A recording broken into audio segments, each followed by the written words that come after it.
আসসালামু আলাইকুম ওয়া রাহমাতুল্লাহি ওয়া বারাকাতুহু। মাননীয় মুসলিম সমাজ, আশা করছি আপনারা আল্লাহ পাকের অশেষ রহমতে ভালো রয়েছেন।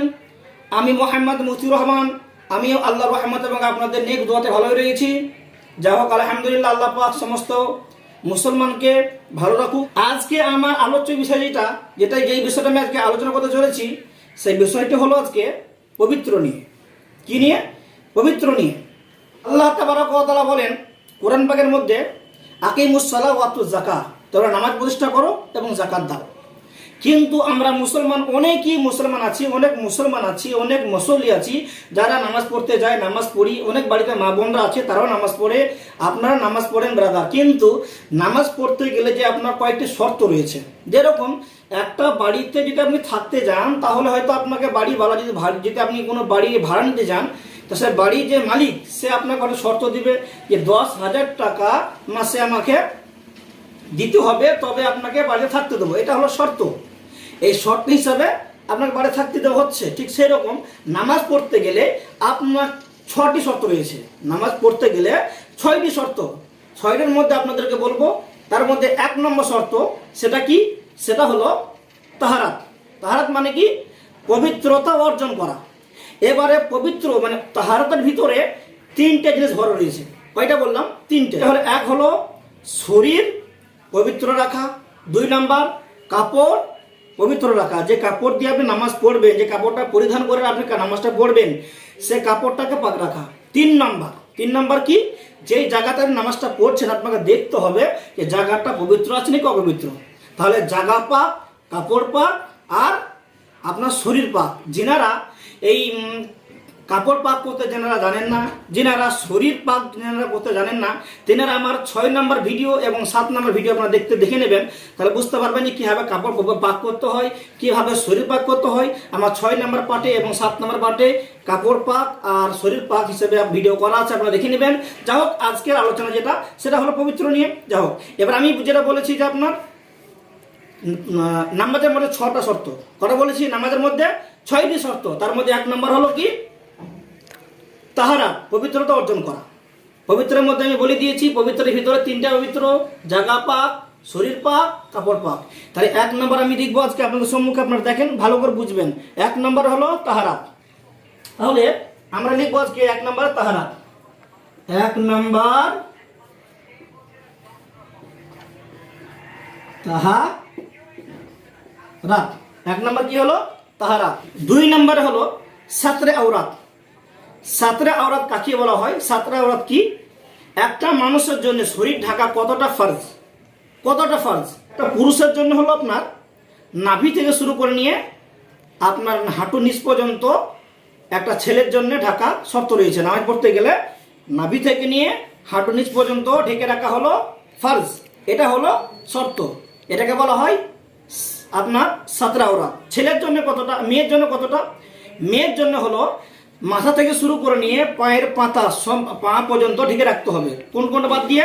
সেটা হলো মুখমণ্ডল বাদ দিয়ে, হাত দুটো বাদ দিয়ে, মানে কবজি এই দুটো বাদ দিয়ে, আর পায়ের পাতা, এই 3টে জিনিস বাদ দিয়ে একটা মেয়ে ছেলেকে সম্পূর্ণ শরীর ঢেকে রাখতে হবে। এটা হলো কি? সাতরে আওরাত। তাহলে 1 নম্বর হয়েছে তাহারা, 2 নম্বর হলো সাতরে আওরাত। এবারে সাতরে আওরাত, কোনো মেয়ে ছেলে নামাজ পড়তে যদি কারো হাত বেরিয়ে যায়, তাহলে জানবেন সেটা নামাজ হবে না, নামাজ ভঙ্গ হয়ে যাবে। নামাজ পড়তে যদি কারো পা হয়তো বেরিয়ে গেছে, কতটা? যেটা ঢাকা ফরজ ছিল সেটা হয়তো ছুটে গিয়েছে, বেরিয়ে গেছে, নামাজ বাতিল, নামাজ ঘুরে আপনার পড়তে হবে। তাহলে কি হলো? 1 নম্বর হলো তাহারা, 2 নম্বর হলো সাতরে আওরাত। তাহলে 2 নম্বর কি লিখবো? সাতরে আওরাত।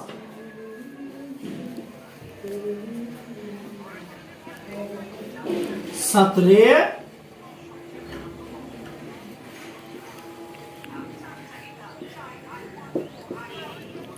আওরাত। 2 নম্বর হলো সাতরে আওরাত। 3 নম্বর হলো ইস্তেকবালে কিবলা, মানে কাবার দিকে মুখ করা।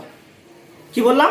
কাবার দিকে মুখ করা। ইস্তেকবালে কিবলা মানে কাবা শরীফের দিকে মুখ করা।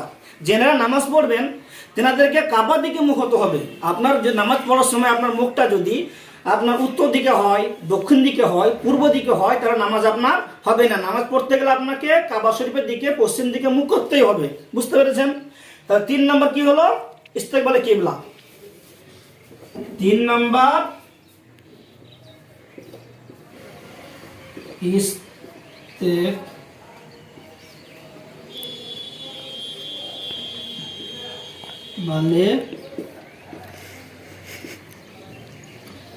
কিবলা। কি হলো 3 নম্বরে? ইস্তেকবালে কিবলা মানে কাবার দিকে মুখ করা।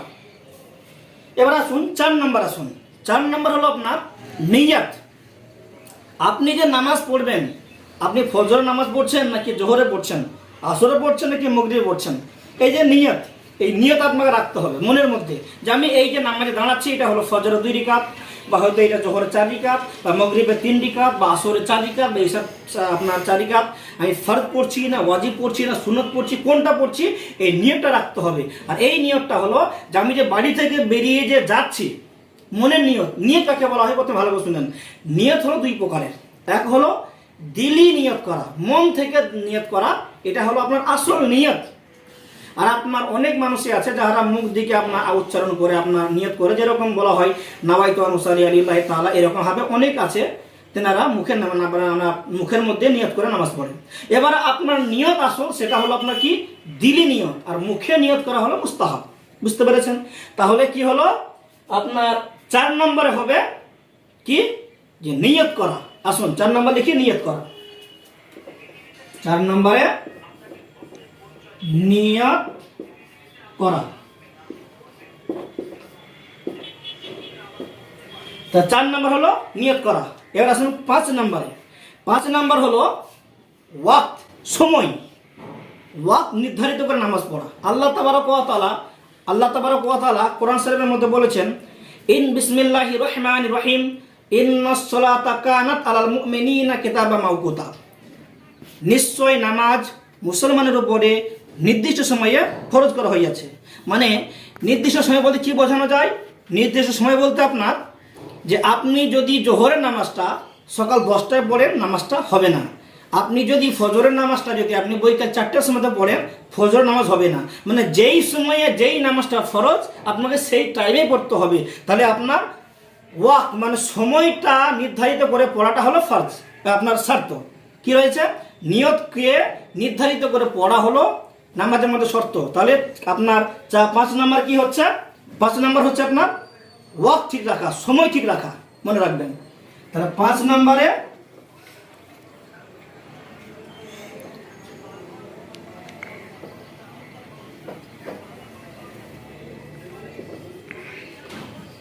সময়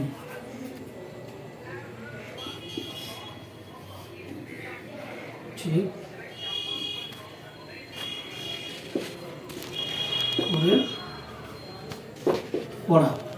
মানে 5 নম্বর হলো কি যে আপনার সময় ঠিক করে পড়া। যেই সময় যেই নামাজ আপনার ফরজ হয়েছে আপনার উপরে, জোহরের সময় জোহর, আসরের সময় আসর, মাগরিবের সময় মাগরিব, ঈশার সময় ঈশা, এই যে আপনার নির্ধারিত সময় আল্লাহ পাক ফরজ করেছেন, এই নির্ধারিত সময় নামাজটা পড়া হলো আপনার উপরে শর্ত রয়েছে। তাহলে আপনার 5 নম্বর কি হলো? 5 নম্বর হলো আপনার সময়, ওয়াক্ত।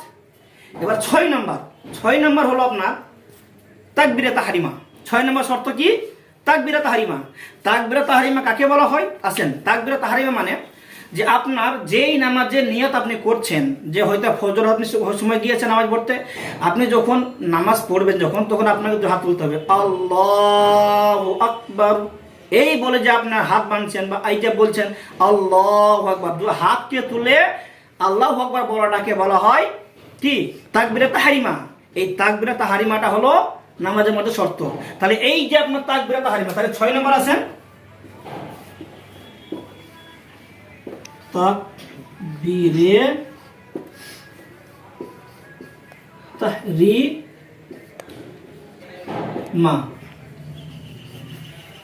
তাহলে 6 নম্বর কি হলো? তাকবীরে তাহরিমা। তাহলে যিনারা জানতেন না যে নামাজের মধ্যে কটা শর্ত, আশা করছে আপনারা বুঝতে পেরেছেন। 1 নম্বর হলো তাহারাত, 2 নম্বর হলো সাতরে আওরাত, 3 নম্বর হলো ইস্তেকবালে কিবলা, 4 নম্বর হলো নিয়ত, 5 নম্বর হলো সময় ঠিক করে পড়া মানে ওয়াক্ত, 6 নম্বর হলো তাকবীরে তাহরিমা। এই 6টা জিনিস প্রথমে আপনাকে ঠিক রাখতে হবে, তবে আপনার নামাজ হবে, নাহলে নামাজ হবে না, নামাজ বাতিল। যাই হোক, আজকে আমি আপনাদেরকে শোনালাম 6টি আপনার শর্ত, আপনারা বুঝতে পেরেছেন। যেনারা নামাজ পড়বেন এই 6টি জিনিস প্রথমে ঠিক রাখবেন, তারপর নামাজে পড়বেন, না হলে নামাজ আপনাদের হবে না। যদি ভিডিওটি আপনাদের ভালো লেগে থাকে তাহলে পর আপনারা আমার জন্য দোয়া করবেন এবং আমার এই চ্যানেলটিকে সাবস্ক্রাইব করে রাখবেন এবং একটা লাইক দিবেন। বেশি বেশি করে ইসলামের খাতিরে আপনার এই ভিডিওটাকে শেয়ার করবেন, যাতে করে আরও মুসলমান তেনারাও যেন জানতে পারে যে নামাজের মধ্যে কতগুলো শর্ত রয়েছে। আজকের ভিডিও এই পর্যন্তই। আসসালামু আলাইকুম ওয়া রাহমাতুল্লাহি ওয়া বারাকাতুহু। খোদা হাফিজ।